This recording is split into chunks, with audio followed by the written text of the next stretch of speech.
I'll never forget when I had my first driving lesson, when I finally passed my test, and when, at long last, I could pick up the keys and just drive wherever I wanted to.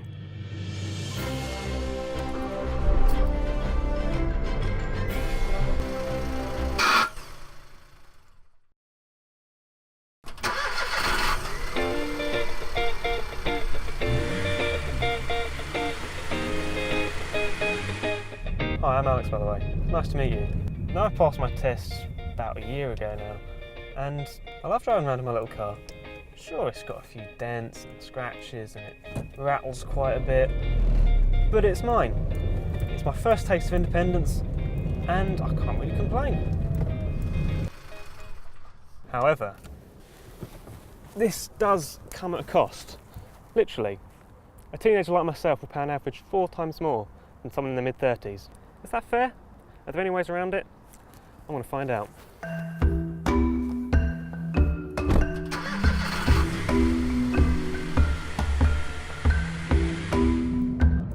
I know what you're thinking. Teenagers in cars? Bunch of nutters. They can take on the world. And to an extent, that's not too unreasonable. Statistically, young male drivers are the most likely to be involved in accidents. But in the last few years, accident statistics have gone down by about 8 to 10%. So you'd think insurance premiums would go down, but they haven't, which I find a bit strange. Now I'm here at my house because, well, I live here, but also because my grandparents are around to visit, and since they learned to drive over 50 years ago, I thought I'd hear how the roads have changed since they were my age. So you brought some pictures along of your... Well, my first car, Oh, lovely. which was 1947 Ford Prefect, All right. and it's that one. How much was it to insure cars back then? Tiny amounts of money. So nowadays, if you don't mind me asking, how much roughly are you paying for insurance? I think I'm paying about £600 a year, aren't I? I thought mine was about £800 this year. Yeah, well, you do more. See, we do more mileage in that. Yeah. See, my vehicle, is based on only doing 6,000 miles maximum. Mm. So I mean, with your policy, it's unlimited.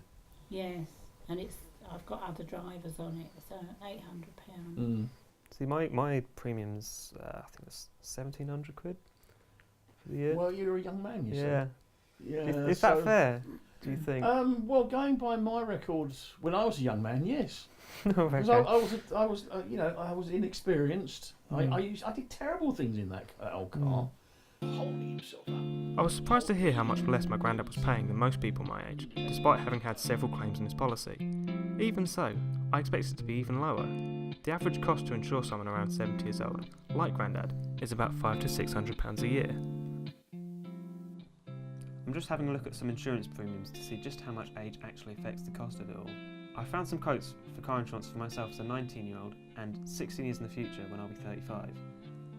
For argument's sake, I've left it without any no-claims discount, but even so, living in the same circumstances as I do now, this has taken just over £1,000 off of my premium, and that's less than half of what it is now.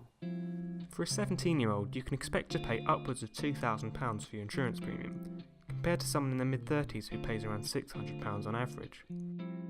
We got in contact with Samantha, an insurance broker who deals with car insurance for young people. When assessing a premium to charge, an insurer will look at a number of factors. They'll look at the age of a driver and their experience. Now, a young driver will obviously not have a lot of experience of driving on the road, and as statistics have shown that young drivers aged between 17 and 24 are more likely to cause accidents, they'll price accordingly with the idea that in future they could be paying out large claims for that person. So that's why premiums as a whole for the younger generation are high, because insurers do need to have a reserve so that when these claims come in, they have sufficient funds to pay out. We would like to see the continuation of black boxes because they have had a marked effect on judging how a person drives. We would like to see a ban on intensive driving courses, as we feel that pushing drivers to learn to drive quickly is not helpful.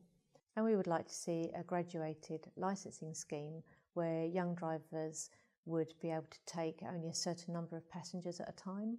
So these little measures may help to reduce accidents, which could lead to a reduction in premium. Now, before you even think about insurance or what car you're going to get, of course, you have to learn to drive. An hour-long lesson will typically cost you around 25 quid, and depending on how quickly you learn, this could get very expensive. According to the DVSA, it takes your average Joe around 45 hours of driving lessons before being ready to take a test. So if you were to spend 45 hours learning to drive, this could come to more than £1,000. I caught up with Aidan, a very good friend of mine who's currently learning to drive, so I could see what he thought about the cost of driving for young people. So you're thinking of doing a week-long intensive driving course? Yes. I've already done 20 or so weekly sessions, like a year ago. So I need a bit of a refresher, to say the least. But yes, it's very expensive. How much is it, roughly? 250, 300 quid? That's 5 days, isn't it? Yeah. So 5 days, 5 hours, is it? Yeah, about that. So 25 hours, 12.50, that's 10 quid an hour. Yeah, it's a lot of learning to drive in a short amount of time. Yeah. But as long as I get to sit my exam straight after it. Yeah. How much are the exams these days? 70, 75, I think. Which, again, it's a bit steep, but Yeah. you pay what you have to.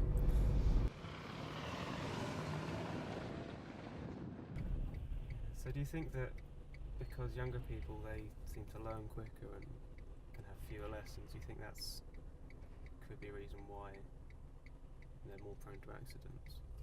Well, I think that's why people think they're more prone to accidents, but it's just a matter of practice, isn't it? 1 in 4 18 to 24-year-olds will crash their car within 2 years of passing their driving tests. Recent figures have shown a slight decline in the number of accidents involving young drivers, and it could be due to a number of reasons. There are either fewer people learning to drive at a younger age, or the introduction of black boxes may have helped. Most people seem to agree that black boxes are a good incentive to drive safer, but they do come with their limits.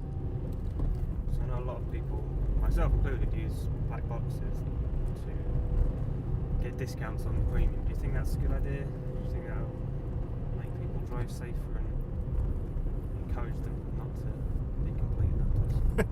I do, yeah. I mean, being able to see how someone views your driving is quite nerve-wracking, I suppose, but once you see it, you can make changes and improve it, and with the reward of lower premiums, it's bound to make people drive more carefully. Do you think insurance would be better worked out if it was case by case rather than just broad statistics? I do, but again, it's very hard to implement. Yeah, because obviously not everyone's going to want a black box. So do you think it's fair that statistics are against young drivers so that we do have more insurance, so that we do have more expensive premiums? No, not really. And again, it all comes back to that case by case basis, because often young drivers, especially if they've got like new cars, are very cautious to begin with. But then there's also some that are complete idiots, but that comes across all ages and all drivers. Statistically, young drivers are not only involved in more accidents, they're involved in more accidents that can lead to death than older drivers. Younger drivers also will bow to peer pressure when driving and can be encouraged to race or take risks by friends that will be travelling in the same car as them. Older drivers are less likely to do this. Younger drivers are also more likely to be out late at night, socialising, drinking, whereas older drivers tend to sort of keep their socialising hours up to the time of, say, 12 o'clock. I think that over a period of time, if certain measures can be put in place, such as black box or restricted driving patterns, young drivers may prove themselves to be capable, and as a result, the premiums could come down. I think it's going to be a lengthy process because statistics take a long time to gather, and we need to see how facts and figures pan out before we start to think about rating and how we charge our premiums.